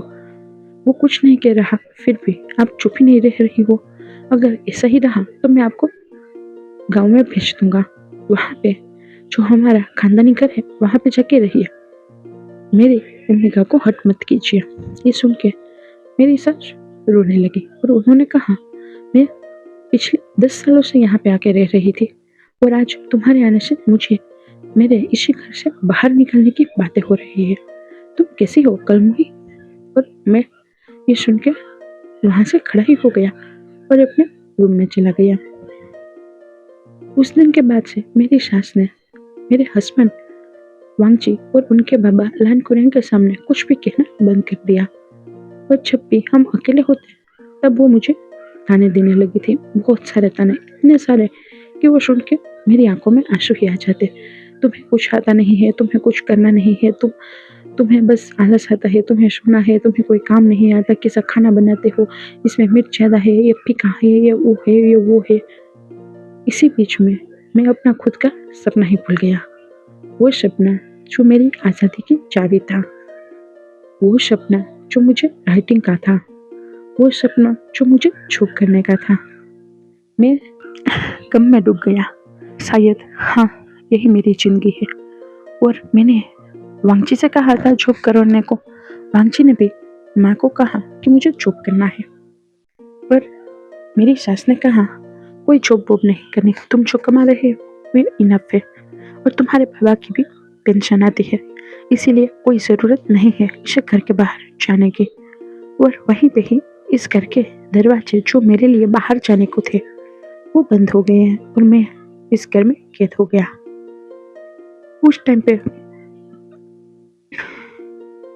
उस टाइम पे मुझे वाकई में लग रहा था कि मैं एक पिंजरे में कैद हो गया हूँ। मैं अपनी खुशी, अपना हंसना, अपना बोलना, अपनी पसंद, अपने नापसंद सब कुछ भूल गया था। सब कुछ ऐसे ही दिन बीते, महीने बीते और साल बीते। हाँ, मैं अपने हस्बैंड के लिए वैसा ही रहा जैसा पहले था, हैप्पी, कंफर्टेबल और उसको प्यार करने वाला। वांगची को उसके बाद से कभी पता ही नहीं चला कि उसकी माँ मेरे साथ कैसा बर्ताव करती है। ऐसे ही मैं प्रेग्नेंट हो गया। हमारे घर पे हमारा नया मेहमान आने वाला था। उस टाइम पे सब लोग हैप्पी थे, पर मेरी सास नहीं थी। उनको लगा शायद कोई ओमेगा व्रत हो जाएगा, इसीलिए मुझे ताने देने लगी थी। अगर ओमेगा हुआ तो मैं तुम्हें और उस ओमेगा को दोनों को ही इस घर से निकल बाहर फेंकूंगी। मेरे वांगची के लिए तो कई सारी ओमेगाएं हैं जो इसे अल्फा बेटा दे सकती है, और तुम गंदी नाली के कीड़े हो, एक गरीब घर की औलाद हो, मुझे तुम नहीं चाहिए। उस टाइम पे जिस टाइम पे मुझे मेरे सास के खौफ की, प्यार की और उसके सपोर्ट की जरूरत थी, उस टाइम पे वो मुझे इस तरीके से ताने देते थे। बेशक वो ताने मेरे दिल में जाके लगते थे, बहुत लगते थे। फिर भी मैं चुपचाप सब बर्दाश्त कर रहा था, सब कुछ। ऐसे ही मेरा बेटा हुआ, और सच कहूँ मेरे घर पे अल्फा बेटा हुआ। उस वजह से मेरी सास हैप्पी हुई हो हमेशा लगा तो नहीं, क्योंकि जब वो हॉस्पिटल में मेरे बेटे को देखना आई तब वो उन्होंने ना ही मेरे बेटे को गोद में लिया, ना ही एक बार भी हैप्पीली मेरे सिर पे हाथ से लाया। हाँ, मेरे बाबा लानकुरे बहुत हैप्पी थे और वो मेरे लिए बहुत अच्छी अच्छी विशेष भी कर रहे थे। और मेरा हस्बैंड वांगची, उसकी तो खुशियाँ समा ही नहीं रही थी। उसने पूरी हॉस्पिटल में मिठाइयाँ बांटी थी और सबको कहा था उसका बेटा हुआ है, उसका बेटा हुआ है, वो भी अल्फा, वो भी अल्फा। और सब उसे कांग्रेस भी कर रहे थे। मेरे लिए गम बहुत था मेरी सास की ओर से, पर मेरे वांगची और बाबा दोनों ने मुझे इतना प्यार दिया, इतना सपोर्ट दिया कि मुझे मेरी सास का जो गम था वो दिखता नहीं था। मुझे लगा था शायद वो कभी बदल जाएगी, शायद मैं उनके सामने जो नरमी पेश कर रहा हूँ उस वजह से उनको समझ आ जाएगा और वो बाद में मुझे एक्सेप्ट कर लेगा, बाद में मुझे एक्सेप्ट कर लेगी। पर कहते हैं ना, कुत्ते की दुम कभी सीधी नहीं होती है, वैसा ही उनका हाल था। 3-4 महीने का मेरा आयुवन हुआ, उसी के साथ ही उन्होंने मेरे साथ बहुत तगड़ा वाला झगड़ा किया था। उस दिन उन्होंने वांगची के सामने ही किया और वांगची को कहा, अगर तुम्हें इसके साथ इस घर में रहना है, उन्होंने कहा अगर तुम्हें ये ओमेगा चाहिए तो तुम्हें मुझे छोड़ना होगा, अगर तुम्हें मैं चाहिए तो तुम्हें इस ओमेगा को छोड़ना होगा। इसीलिए मेरे वांगची ने मेरी सास को ही छोड़ दिया। मुझे उस दिन बहुत हैप्पी फीलिंग आई, क्योंकि मुझे लगा था शायद वो उनका बेटा है, वो उनको ही एक्सेप्ट करेगा और मुझे छोड़ देगा। क्योंकि मेरी माँ जब भी बात होती थी तब वो वही कहती थी, अल्फा कब ओमेगा को छोड़ दे वो पता ही नहीं चलता, और बाद में जो छोड़ी हुई ओमेगा होती है उनके साथ समाज, उनके साथ ये संसार बहुत बुरा करता है। इसीलिए मुझे भी यही डर था। मैं चुपचाप था। मैं वांगची को मेरी सील्ड होते हुए देखा, मुझे प्रोटेक्ट करते हुए देखा, मुझे प्यार करते हुए देखा, मेरा सम्मान करते हुए देखा, मेरा सपोर्ट करते हुए देखा। उस वजह से मैं उससे प्यार करने लगा था, इतना गहरा जितना मैंने अपने सपनों से भी नहीं किया था, इतना कि जिसके आगे मैं सब कुछ छोड़ सकता हूँ। मैंने वांगची के आगे अपनी आज़ादी छोड़ दी। उस दिन मैंने वांगची से कहा, हमें माँ बाबा को नहीं छोड़ना चाहिए, हमें उनके साथ रहना चाहिए, वो जैसे चाहते हैं हम वैसे रह सकते हैं। तब मेरे हस्बैंड ने मेरा हाथ पकड़ के उस घर से बाहर ले जाते हुए बहुत प्यार से मेरे चेहरे को पकड़ते हुए उन्होंने कहा, वी, तुम्हारा दिल सच में बहुत बड़ा है। तुम्हें क्या लगता है मैं मेरी माँ को नहीं चाहता हूँ क्या? तुम्हें क्या लगता है तुम जो आंसू बहाते हो, तुम जो आंसू बहते हो, तुम्हें जो आंसू आते हैं उसकी वजह मुझे नहीं पता है क्या? तुम कहते हो कि ये आंसू तुम्हारे घर की याद की वजह से आते हैं, पर मुझे बहुत अच्छे से पता था वो आंसू उस याद की वजह से नहीं आते थे, पर मेरे माँ के ताने की वजह से आते थे। तुम नहीं बताओगे तो क्या मुझे पता नहीं चलेगा कि मेरी माँ तुम्हारे साथ कैसा बर्ताव करता है? मेरी माँ तुम्हारे साथ कैसी बर्ताव करती है? मैं उनके साथ बचपन से रहता आया हूँ, मैं उनके रग रग से वाकिफ हूँ, और मैं तुम्हारी भी। मैं ऐसे ही नहीं कह रहा हूँ कि तुम मेरी जिंदगी में आए हो, मेरी जिंदगी को रोशन कर दिए हो, और तुम्हारा सम्मान को बचाना मेरा फर्ज है, और मैं इसके लिए अपने माँ और पापा दोनों को ही छोड़ सकता हूँ। मैं जानता था उस घर में तुम्हारी कोई सम्मान नहीं होता था, तुम्हारी कोई इज्जत नहीं की जाती थी, और तुम्हें बहुत बुरी तरीके से मेरी माँ ट्रीट करती थी। वो सही नहीं था, पर मेरे पास इतनी सुविधा नहीं थी कि मैं तुम्हें कहीं और ले जा सकता हूँ। पर अब है, अब मेरे पास इतनी इनफ इनकम है कि मैं तुम्हें कहीं और ले जाके रख सकता हूँ, मेरी माँ के तानों से प्रोटेक्ट कर सकता हूँ। पहले भी प्रोटेक्ट कर सकता था, पर मैं तानों से प्रोटेक्ट कर सकता था, पर उनकी जहरीली आंखों से नहीं। और इस बार मैं तुम्हें उनके तानों और जहरीली आंखों दोनों से ही प्रोटेक्ट कर रहा हूँ, और मैं तुम्हें दूसरे घर ले जा रहा हूँ जहाँ पे हम रेंट पे रहने वाले हैं। और हाँ, तुम चाहो तो अपने सपने पूरे कर सकते हो, तुम चाहो तो तुम अपनी राइटिंग का जो भी पैशन है वो पूरा कर सकते हो, चाहो तो ऑनलाइन जो भी कर सकते हो। तब मैंने वांगजी को हक किया और उसे बहुत प्यार से कहा, सच में तुम जैसा अच्छा अल्फा मेरे नसीबों से मिला। मुझे नहीं पता था मेरे बाबा ने मेरे लिए कोई हीरा खोजा था, मुझे लगा था मेरे बाबा ऐसे ही मुझे किसी के भी हाथों दे रहे हैं, पर ऐसा नहीं था। उस दिन वांगजी ने मेरे हाथों को पकड़ के मुझे मेरी जिंदगी के एक नए सफर पे लेके गया था। हम दोनों एक बहुत खूबसूरत से पर बहुत छोटे से घर में आए थे। वहाँ पे हम रेंट पे रहते थे और अपनी जिंदगी की शुरुआत की थी। उस टाइम पे हमारा आयुवन सिर्फ 3 मंथ का ही था, एक 3 मंथ का छोटा सा बेबी जिसे मैं बाहों में लेके चल रहा था। बहुत प्यार से मैंने मेरे आशियाना को मैंने सजाया था, मेरे घर को मैंने सजाया था। हर एक चीज़, छोटी से छोटी, बड़ी से बड़ी, हर एक चीज़ मेरी पसंद की थी। वांगजी हर सुबह ऑफिस जाने से पहले उठता, बहुत प्यार से मुझे किस करता और मुझे कहता, तुमसे हो पाए उतना ही काम करना, उससे ज़्यादा कुछ करने की ज़रूरत नहीं है। वो ऑफिस जाता, ऑफिस पे उसका बॉस उसके साथ अच्छे से ट्रीट करता। ऐसा नहीं कि हमारी जिंदगी में कभी कोई शंका, ऐसा नहीं कि हमारी जिंदगी में कोई शक का बीज आया ना हो। हर कपल की जिंदगी में शक का बीज आता है। जब आप लोगों की जिंदगी में काम की प्रायोरिटी ज्यादा हो जाती है, हस्बैंड के कंधों पे पीछे कमाने की जवाबदारी और भी ज्यादा बढ़ जाती है, उस टाइम पे ये बीज आता ही है, क्योंकि वो आपको जो प्राइवेट टाइम होता है, क्वालिटी टाइम, वो नहीं दे पाते हैं। मेरे साथ भी ऐसा ही हुआ था। हम लोग उस घर में गए थे, उसके कुछ मंथ के बाद ही ऐसा स्टार्ट हो गया था, क्योंकि मेरा हस्बैंड उस टाइम पे ओवर टाइम कर रहा था। वांगजी सुबह जाता, रात को लेट आता। कभी कभार मुझे लगता, क्या उसे मुझसे इंटरेस्ट खत्म हो गया है?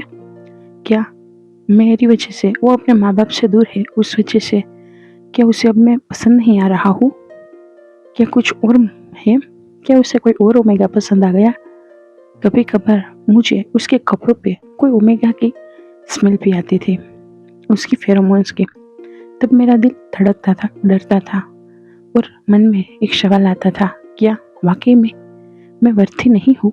क्या उसके लिए मैं एक इनफ नहीं हूँ? उसे क्या किसी और की ज़रूरत है?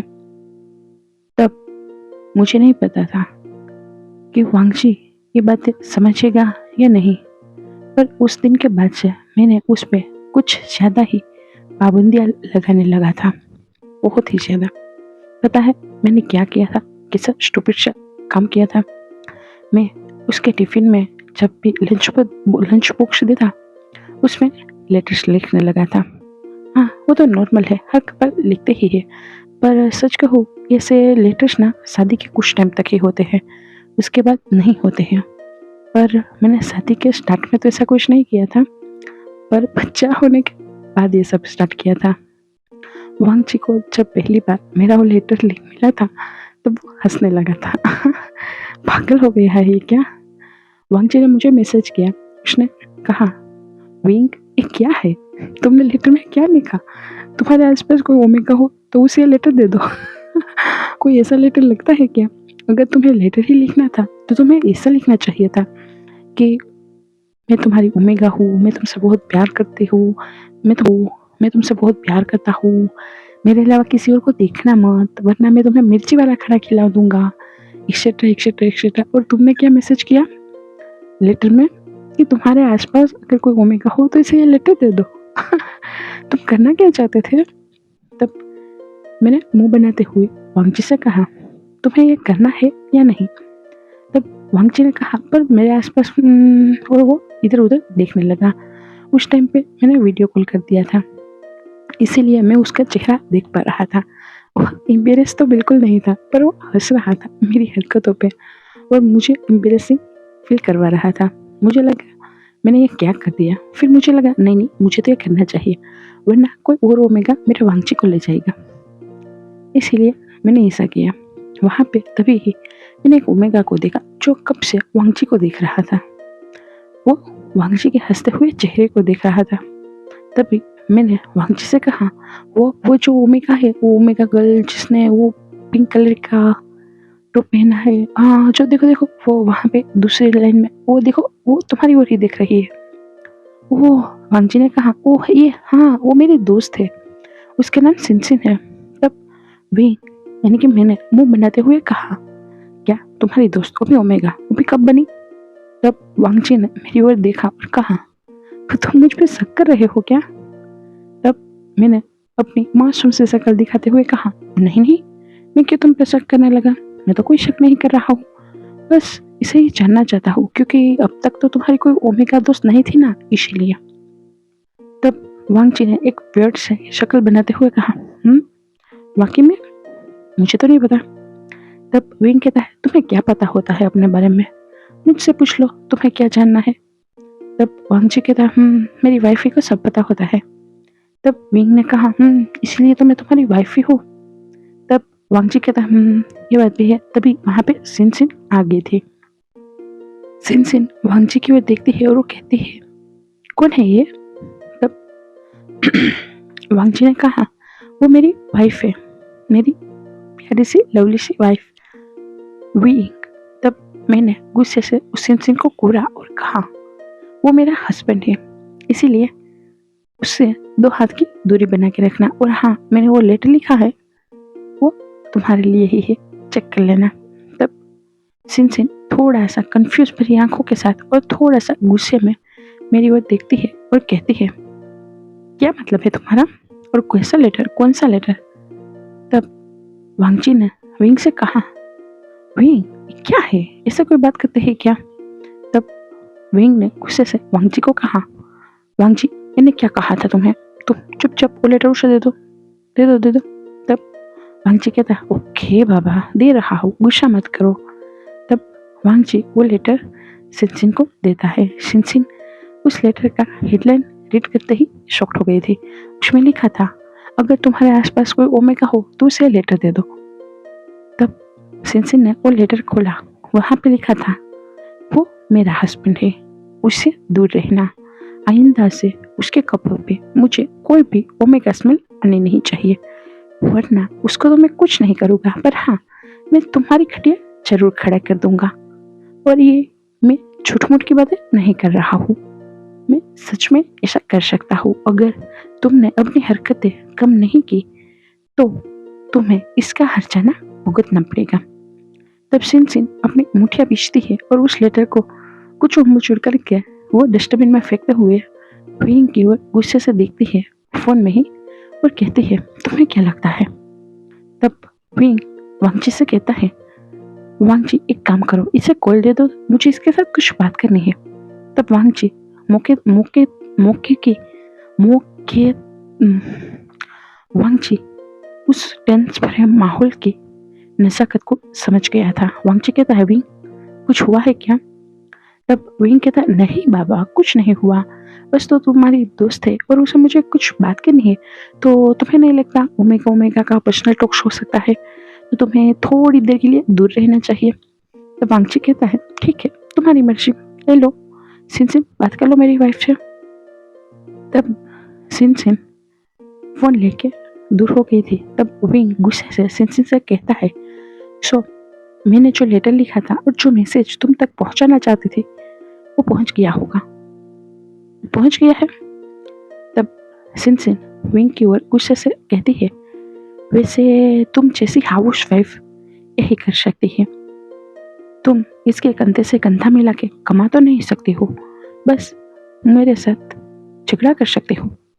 तब विंग गुस्से से सिन सिन से कहता है, तुम्हें क्या लगता है मैं हाउस वाइफ हूँ तो मैं कुछ नहीं कर पाऊंगी? मैं यहीं से ही तुम्हारी जिंदगी हराम कर सकती हूँ। और मेरे अल्फा से दूर रहना, वो मुझसे बहुत प्यार करता है, इसीलिए मैंने उससे नहीं कहा कुछ तुम्हें कह रही हूँ, क्योंकि तुम्हारी नजरें मेरे अल्फा पे बुरी है और मुझे बहुत अच्छे से पता है जब अपने पति पे कोई चुड़ैल का साया आता है ना तो उसे किस तरीके से उतारा जाता है।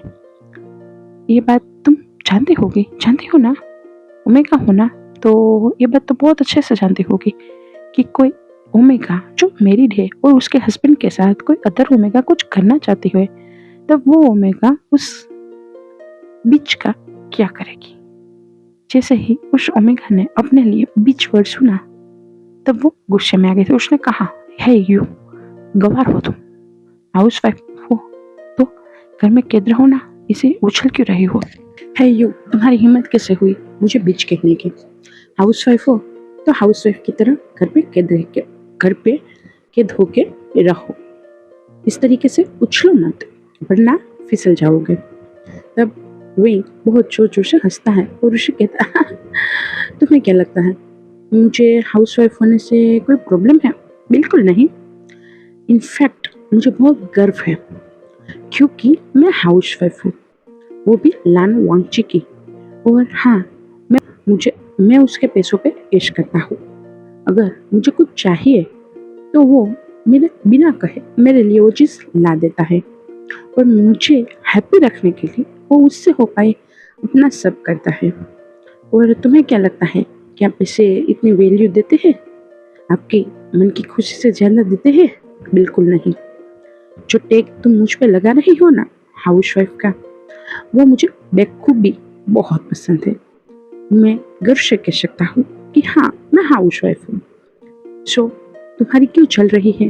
क्यों तुम्हें कोई आराम से रहने नहीं दे रहा? इसीलिए तुम्हारा बॉस तुम पे चिक करता है, इसीलिए बाद में घर पे जाके तुम्हें काम करने पड़ते हैं, इसीलिए थकी हो या ना थकी हो तुम्हें छुट्टी नहीं मिलती, इसलिए और दूसरों के ताने भी सुनने पड़ते हैं, इसीलिए वो भी तुम्हारे अपनों के नहीं, तुम्हारे बॉस के, तुम्हारे सीनियर के, उसके, इसीलिए। तब वो लड़की मुंह बनाती है और वो कहती है, मैं फोन ही रखती हूँ, मुझे तुम जैसी गवार के साथ कोई बात ही नहीं करना। ये सुन के वही कहता, हो मुझे तुम जैसे ओमेगा के साथ कोई बात नहीं करना, इसीलिए याद रखना मेरे अल्फा से दूर रहना, वरना तुम जिस बालों पे अपना इतना रुआब दिखा रही हो और कब से स्टाइल कर रही हो, उस बालों को कब मैं मुंडवा दूंगा तुम्हें पता भी नहीं चलेगा और मैं तुम्हें टकला कर दूंगा। क्या तुम्हें लगेगा, अच्छा लगेगा कि तुम टकले हो जाओगे? उसके बाद कौन सा अल्फा तुम्हें देखेगा वो तो मुझे बता दो। ये सुनने के साथ वो लड़की चिढ़ जाती है और फोन ही रख देती है और वांगची के पास जाके बहुत ही गुस्से से पर बहुत ही पोलाइटली वांगची से कहते हैं, ये लीजिए आपका फोन, और वो वहां से चली जाती है। वांगची एक बार उस लड़की की ओर सेकंड टाइम अपने फोन की ओर देखता है और कहता है, ओह मेरे विंग विंग, तुम भी ना, ऐसा कुछ नहीं था। और वो हंसने लगता है। आप लोग जानते हो उसके बाद मैंने क्या किया था? उसके कुछ टाइम बाद मुझे फिर से किसी ओमेगा की स्मेल आई। मुझे पता था, मुझे डाउट नहीं है अपने अल्फा पे, बेशक मुझे मेरे वांगची पे कोई डाउट नहीं है, पर फिर भी मुझे उन ओमेगास पर भरोसा नहीं है। इसीलिए मैंने इस बार सोचा, पिछली बार के तरीके की वजह से वो ओमेगा तो दूर चली गई, पर ये कोई नई ओमेगा है, लगता है कोई नई आई है। मैंने वांगजी से कहा, वांगजी कोई नई ओमेगा आई है क्या तुम्हारे ऑफिस में? तब वांगजी ने कहा, पता नहीं, मुझे आई होगी। तब वांगजी की बात सुन के विंग ने कहा, क्या सच में तुम्हें नहीं पता? तो तुम्हारे आसपास नहीं है क्या? तब वांगजी कहता है, हाँ कोई नई एम्प्लॉय तो आई है, पर वो अल्फा है ओमेगा है मुझे नहीं पता, मैंने कुछ इतना नोटिस नहीं किया। वो अल्फा है ओमेगा है क्या मुझे नहीं पता, मैंने कुछ इतना नोटिस नहीं किया। हाँ वो मेरे पास वाली सीट पे ही है। तब विंग कहता, ओह कोई बात नहीं वांगजी, तुम खाना खा लो। कैसा लगा आज का खाना? तुम्हें बैंगन का भरता पसंद है ना? सो मैंने आज यही बनाया था। अच्छा है? तो वांगजी कहता है, हाँ बहुत अच्छा है, तुम्हारे हाथों में सच में जादू है, और तुम जो बनाते हो मुझे बहुत पसंद आता है। तब वांगजी की बात सुन के विंग कहता है, ओहो मस्के मत लगाओ, बता दो कल क्या खाना है, वरना फिर कहोगे कि तुमने आज मेरी पसंद का खाना नहीं बनाया। तब वांगजी विंग की ओर एक बाइट देते हुए कहता है, क्या सच में तुम्हें ऐसा लगता है कि मैं ऐसा कहता हूँ? तब विंग कहता है, नहीं लगता, वही तो प्रॉब्लम है, इसीलिए तो मैं तुम्हें कह रहा हूँ कि तुम ऐसा कुछ कहो जिसे अदर अल्फा कहते हैं। तब वांगजी हंसता है, तुम भी सच में पागल हो। तभी आयुआन रोने लगा था। तब विंग आयुआन की ओर देखता है और उसे कहता है, देखो तुम्हारा बच्चा भी कह रहा है, पापा मुझे भी खिला दो। तब विंग की बात सुन के वांगजी कहता है, पर वो भी छोटा है, वो ऐसा कैसे खा सकता है? तब विंग कहता है, हाँ वो तो मैं भी जानता हूँ, इसीलिए तो देखो मैंने उसे फ्रूट की वो दिया है, जूस दिया है, फिर भी वो क्या कर रहा है, उसे वो नहीं खाना। देखो आयुआन जो बच्चा था वो उस फ्रूट जो आता है ना, वो जिसमें फ्रूट भर के बच्चे को चूसने को देते हैं, वो दिया था विंग ने, पर आयुआन को वो नहीं खाना था। आयुआन को उसके पापा जो खा रहे थे वो खाना था, इसीलिए वो कब कब से उसको खाने को खींचने की अपनी ओर करने की ट्राई कर रहा था, टेबल पे ही था और वो ऐसा कर रहा था, और अपना फ्रूट का जो था वो उसने फेंक दिया था, और वो रोते रोते इशारों से कह रहा था, मुझे वो दीजिए मुझे वो दीजिए, क्योंकि अभी आयुआन सिर्फ 6 या 7 महीने का ही था, वो बैठ सकता था पर वो बोल नहीं सकता था। तब विंग आयुआन को अपनी गोद में लेता है और उसे बहुत प्यार से उसकी नोज को स्लाइड करते हुए कहता है, आयुआन मेरे बच्चे तुम ये नहीं खा सकते हो, तुम्हारे लिए ये नहीं है, तुम्हारे लिए जो है वो तो दिया। तब आयुआन मानो वो ये बातें समझ रहा हो वैसे उसकी आंसर देते हुए मुंह बनाते हुए उससे उसकी ओर से मुंह ही घुमा लेता है और वांगजी की ओर मुंह करके फिर से हाथ बढ़ाने लगता है उस खाने की ओर। तब वांगजी विंग से कहता है, खिला भी दो, इसे खाना है तो। तब विंग कहता, पर उसे पेट दर्द होगा तब। तब वांगजी कहता, कुछ नहीं होगा, थोड़ा सा ही खिलाओ, एक स्पून ही सही। तब विंग कहता, ठीक है तुम्हारी मर्जी। और विंग उस प्लेट से वांगची की प्लेट से आयुआन को वो खाना खिलाने लगता है। आयुआन भी बड़े चाव से वो खाने लगा था और वो हैप्पी हो गया था और वो क्लिपिंग करने लगा था। तब विंग कहता है, ये बिल्कुल नौटंकीबाज है तुम्हारी तरह। तब वांगची कहता है, ओह तो तुम्हें लगता है मैं नौटंकीबाज हूँ, पर सच कहूँ तो मुझे लगता है हमारे घर में सबसे ज्यादा नौटंकीबाज तुम हो। तब विंग कहता है, क्या सच में मैं हूँ? तब वांगची विंग के इस टोन को समझ गया और वांगची कहता, नहीं नहीं तुम नहीं हो, मैं ही हूँ नौटंकीबाज। क्योंकि विंग ये सब जिसे हम ताना देते हैं किस तरीके से चेहरा करके बोलते हैं वैसे बोल रहा था, इसलिए वांगची कहता, नहीं नहीं तुम नहीं मैं ही हूँ। उसके बाद जब वांगची सुबह ऑफिस के लिए तैयार हो रहा था, उसके बाद जब सुबह वांगची ऑफिस के लिए तैयार हो रहा था, उस टाइम पे विंग वांगची के पास गया और उसे बहुत प्यार से टाई पहनाते हुए उसे अपनी ओर खींचता है और उसके नेक पे अपना चेहरा ले जाता है और बहुत प्यार से उसे वहां पे किस करने लगता है। सच कहूँ तो किस नहीं ये किस थी, वो भी इतनी डार्क थी कि मानो वो सबको दिखे और सबको पता चल जाए कि ये अल्फा टेकन है, इसीलिए इस पे नजर मत डालो।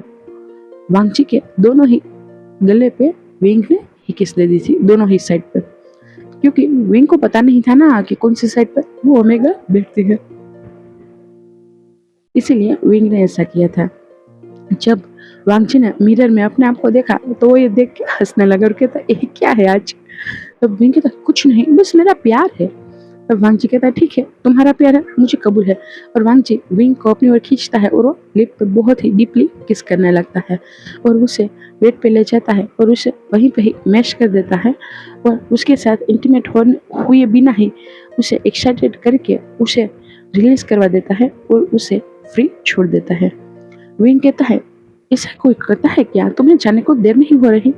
तो वांगची कहता है मेरे पास था टाइम 15-20 मिनट, सो मैंने सोचा कि तुमने यही किस दी है तो तुम्हें और भी कुछ चाहिए होगा, सो मैंने तुम्हारा कोटा आज पूरा कर दिया सुबह का।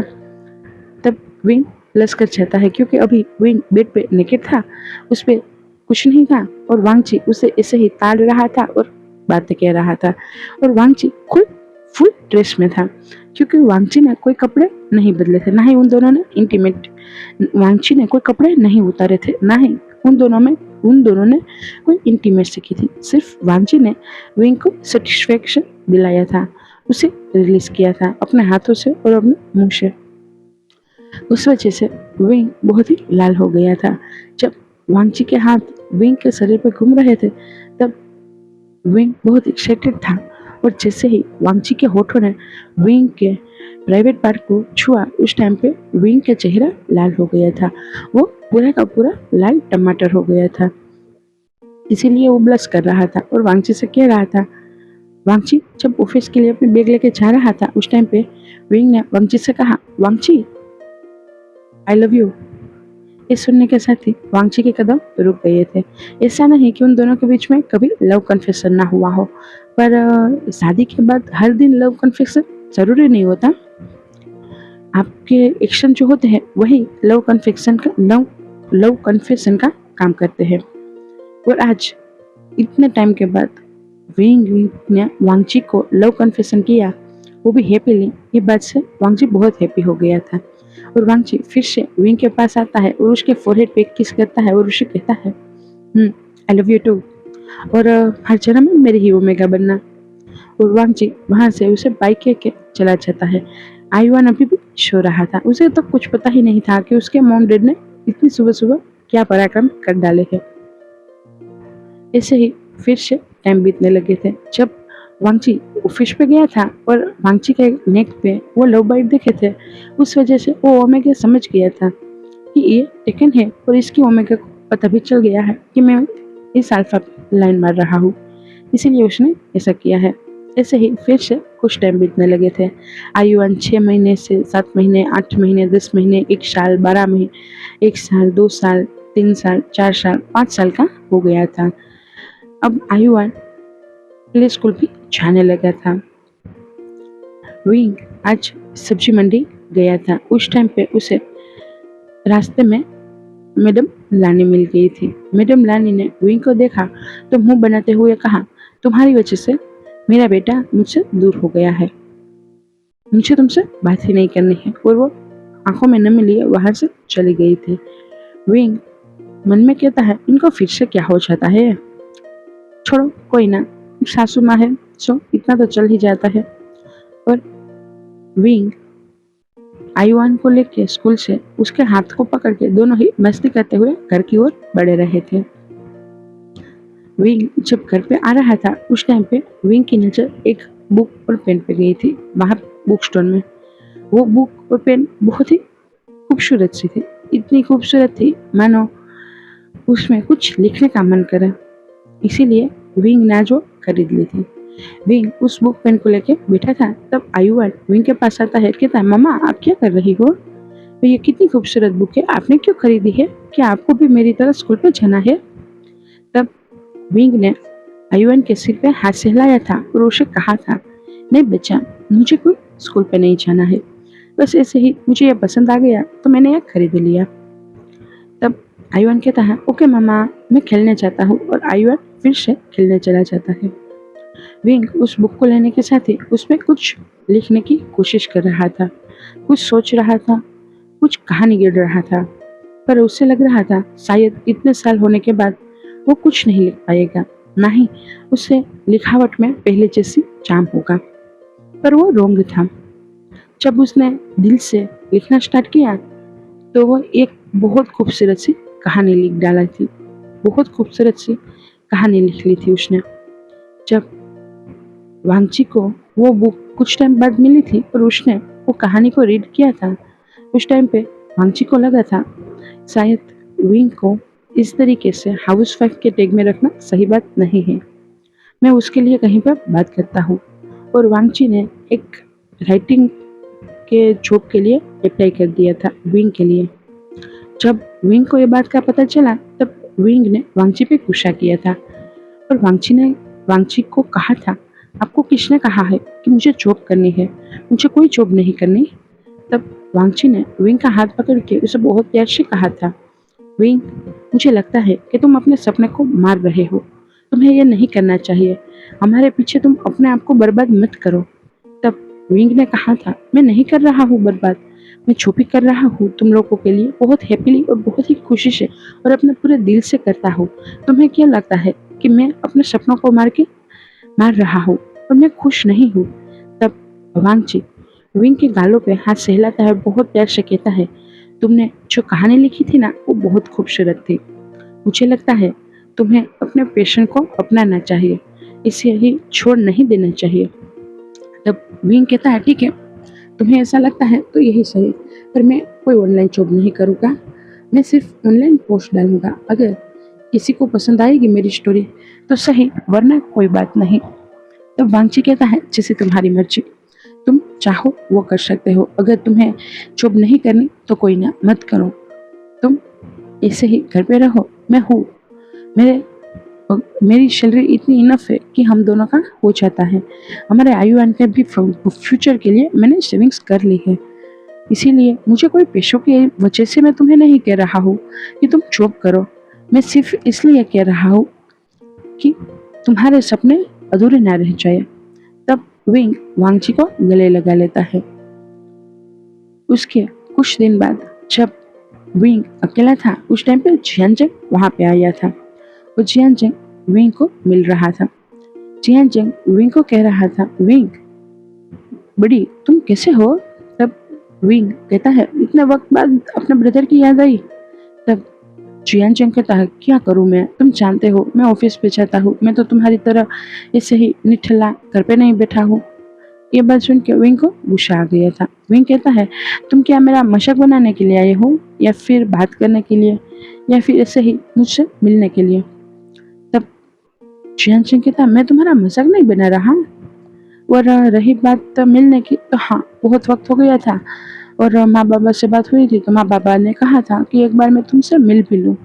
हम दोनों एक ही शहर में रहते हैं, एक ही घर के ओमेगा से, फिर भी एक दूसरे से नहीं मिल पा रहे हैं। इसलिए मैंने सोचा एक बार वक्त निकाल के तुम्हारे पास आ जाओ और तुम्हें मिल लो। तब विंग कहता है, बहुत अच्छा सोचा तुमने ब्रदर। तब जियान चैंग कहता है, तुम्हें क्या लगता है हमारे बाबा ने क्या हमारे साथ कुछ गलत किया है? तब विंग कहता है, आप ऐसे क्यों कह रहे हो, मुझे तो नहीं लगता बाबा ने कुछ गलत किया है। तब जियान चैंग आंखों में नमी लिए विंग की ओर देखता है और कहता है, तुम जानते हो जब मैं विदा हो रहा था तब बाबा ने मुझे क्या कहा था? बाबा ने ये कहा था कि उस घर और इस घर दोनों की इज्जत मेरे हाथों में है और मेरी हर काम, मेरे हर एक्शन पे यही कहा जाएगा कि मेरे माँ बाप ने मुझे कितने संस्कार दिए हैं और कितना सिखाया है। और हर ताने पे मुझे मेरे माँ के ताने मिलने वाले हैं कि तुम्हारी माँ ने तुम्हें ये नहीं कहा, तुम्हारी माँ ने तुम्हें ये नहीं सिखाया, एक्सेट्रा एक्सेट्रा एक्सेट्रा। तब विंग कहता, ओह, मुझे लगा सिर्फ मुझे ही ये सब मिला था। अच्छी बात है, तुम्हें भी ये सब सुनने को मिला था। तब जियान चैंग हंसता है और कहता, तो तुम्हें भी ये कहा था बाबा ने? तब विंग कहता, हाँ कहा था। तब जियान चैंग कहता है, क्या इस वजह से तुम हाउसवाइफ बन के रह रहे हो? तब विंग कहता, नहीं ऐसा कुछ नहीं है, मैं हैप्पी हूँ इसीलिए रह रहा हूँ, मुझे ये पसंद आता है। अब सच कहूँ तो बाहर जाके ऑफिस वर्क करना मुझे अच्छा नहीं लग रहा। मुझे किसी के अंडर काम करना अब सुकून नहीं दे रहा। मुझे ऐसे ही जीना अच्छा लग रहा है।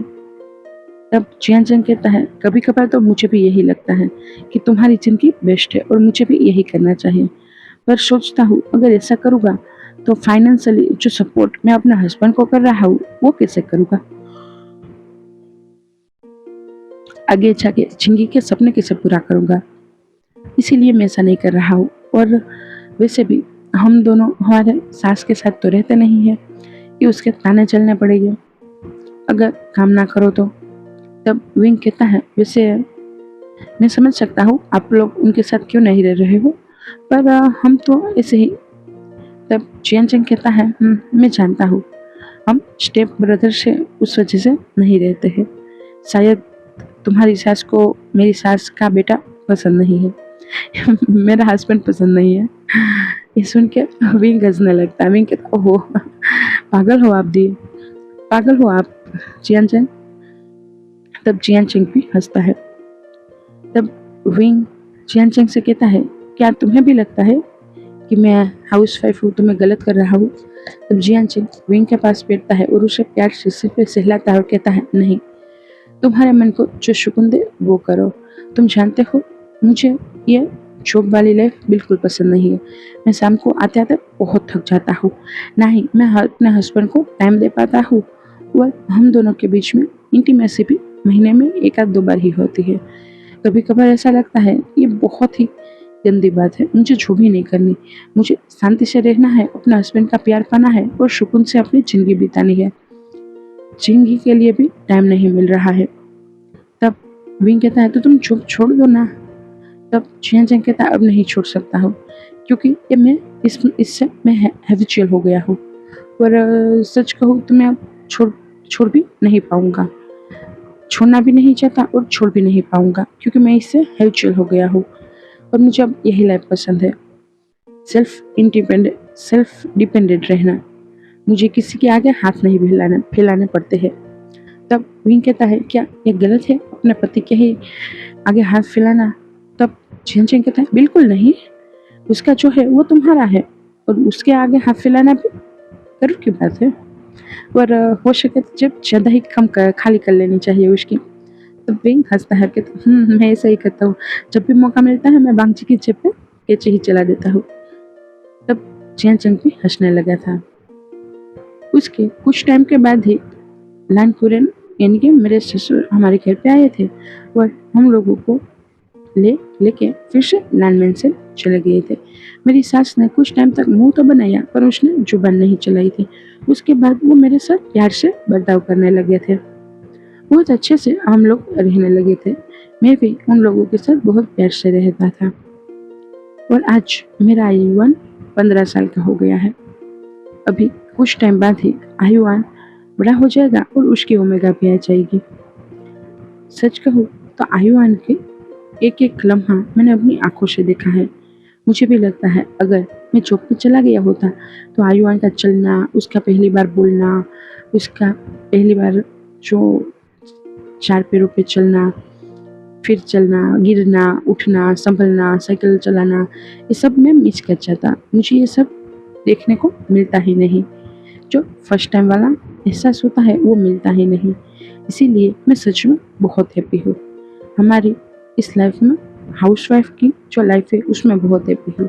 मेरा हस्बैंड मुझसे बहुत प्यार करता है, मेरी सास अब मुझे रिस्पेक्ट देती है और मेरे ससुर मुझे अपना बेटा मानते हैं, और मेरा खुद का बेटा वो तो मेरी जान है। वो अपनी ओमेगा की फोटो दिखाते हुए कह रहा था, मम्मा देखो मैंने इसे अपनी ओमेगा बनाने का सोचा है, कैसा है ये? तब मैं उसकी कान मरोड़ते हुए कह रहा था, अभी तुम 15 साल के भी नहीं हुए हो और तुम्हें ओमेगा चाहिए?